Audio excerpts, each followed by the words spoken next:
Okay, let's do problem 334, increasing triplet subsequence. Here we're given integer array of numbers and we return true if there are 3 numbers in the array that appear in order from left to right and keep increasing. So in this case we have 1, 2, 3, so they're increasing in terms of index number as well as the size of the number. So we return true. In the case of example 2, it's decreasing, so it's going to be false. And example 3, we do have this 0, 4, 6, so we return true. The logic for this one is fairly simple. We just need 2 integers.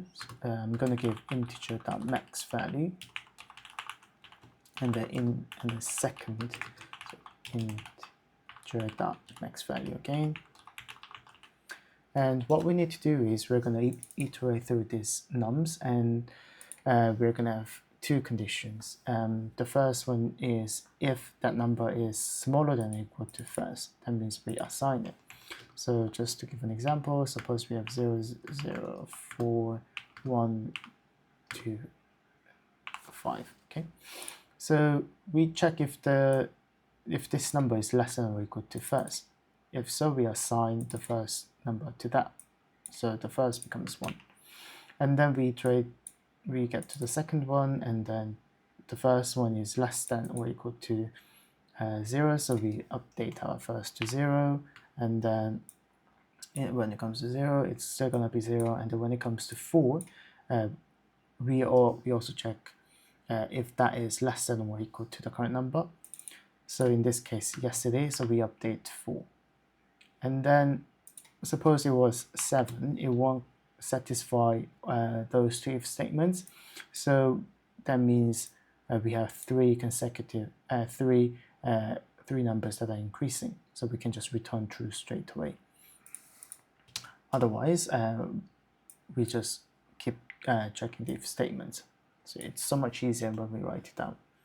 So we just do the for loop int num in nums, and then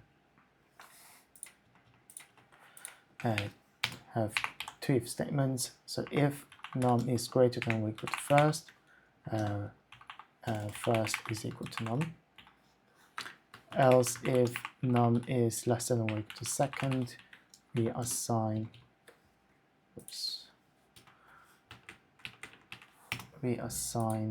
second to num. And else none of them satisfies, we just return true, because that means we already have the first number and then second number, and then if the current number that's not satisfying these 2 conditions, meaning that that number is greater than these 2 numbers, that means we have 3 numbers that are increasing in size. So we can just return true. If this true doesn't get called at the end of the for loop, we can just return false. Okay, let's run the test. Okay, let's submit. All right, that's it.